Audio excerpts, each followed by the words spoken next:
Hindi pa tapos ang mga problema ng New San Mateo Sanitary Landfill sa Rizal. Inirereklamo na rin kasi ngayon ang umano'y planong magtayo ng waste-to-energy plant sa loob ng tambakan ng basura. Narito ang exclusive agenda report ni Joash Malimbang. Kasunod ng mga reklamo ng masangsang na amoy ng basura, umano'y water pollution at fly infestations, tila may panibagong problema na naman daw na pinangangambahan ang mga residenteng nakatira malapit sa New San Mateo Sanitary Landfill sa Barangay Pintong Bukawe, San Mateo, Rizal. Kasunod kasi ng iniulat ng Billionaire News Channel na expansion ng naturang landfill, tila usap-usapan na raw na pagtatayuan ng isang waste-to-energy plant ang isang bahagi nito. Ang waste-to-energy o WTE plants ay mga plantang gumagamit ng basura para i-convert bilang isang uri ng enerhiya na kadalasan ay ginagawang kuryente. Ayon sa Department of Energy, 5 WTE ang currently operational sa buong bansa na matatagpuan sa Quezon City, Rodriguez Rizal at sa Naga City, Cebu. Ongoing naman ang development ng 5 pa na matatagpuan sa iba pang parte ng bansa.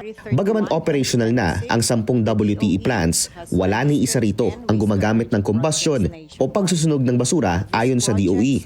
Labag daw kasi ito sa RA 9003 o ang kasalukuyang batas sa Pilipinas na tumatalakay sa ecological waste management. Ayon kasi rito, bawal ang pagsusunog ng basura. Bagaman hindi pa batas ang proposed bill na magpapahintulot sa mga WTE na magsunog ng basura, inanunsyo na ng DOE as early as last year na magkakaroon ng mga WTE auction ngayong taon.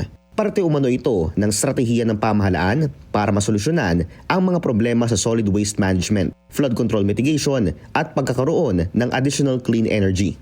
Bagaman hindi pa publicly specified kung anong mga lugar ang pagtatayuan ng WTE plants, inilahad sa amin ng isang residente mula San Mateo na tila naghahanda na raw ang New San Mateo Sanitary Landfill Operator na International Solid Waste Integrated Management Specialist o ISWIMS sa gaganaping bidding. Parte ang nasabing residente ng task force na layong resolbahin ang mga reklamong kinahaharap ng San Mateo Landfill. Oo, na-mention talaga yun. It will be in April.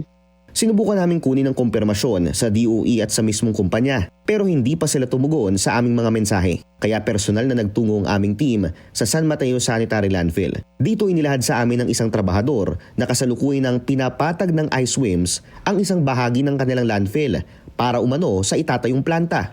Itong labas? Sabi, pantay nga yung baboy. Okay.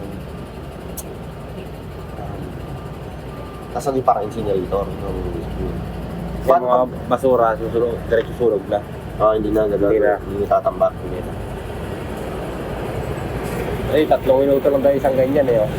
Ganito ang itsura sa itaas ayon sa ipinadalang video sa amin ng isang concerned citizen. Bagaman magandaan nila ang layunin ng pamahalaan, tutol lang ilang environmental groups sa pagkakaroon ng isang WTE plant sa lugar. Ayon kay Manuel Canoli Abinales, founder ng People's Organization sa San Mateo na buklod tao, imbes na makatulong, tila mas makakasira pa niya ng kalikasan sakaling magkaroon ng isang WTE plant sa kanilang komunidad. Kinakailangan ang volume ng basura araw-araw para sunugin ng incinerator plant. Hindi kaya na suportahan ng Metro Manila ang volume ng trash, yung waste-to-energy plant nila. At bukod doon, magsusunog ng basura. Panibagong problema na naman, kailangan naman nila ang landfill. May incinerator na nga, may landfill pa. Bakit? Merong abo yan. May ash, incinerator ash yan. Kinakakolektahin nila ang abo ng incinerator at sila itatambak yung abo. Alam naman sa dagat. Dagdag pa ng environmental group na Eco Waste Coalition, hindi na raw magkakaroon ng segregation ng mga basura. Oras na magkaroon ng isang WTE incineration plant.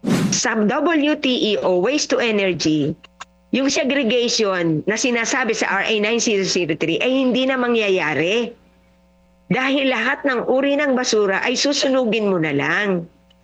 Bakit pa tayo naggawa ng batas na Ecological Solid Waste Management Act kung atin namang i-accommodate yung WTE. Kaya it is a false solution. Ayon sa DOE, magkakaroon pa rin ng segregation kahit na magkaroon ng WTE combustion plants, alinsunod sa kanilang version ng proposed bill. Sa notice of auction na inilabas ng ahensya, target delivery commencement period ang January to March 2028. Target nito ang installation of 230 megawatts worth of electricity. Para sa agenda, Joash Malimban, Billionaire News Channel. Manatiling nakatutok sa Bilyonaryo News Channel. Sumubaybay sa aming social media accounts at mag-subscribe sa aming YouTube channel para sa mga bago at eksklusibong balita.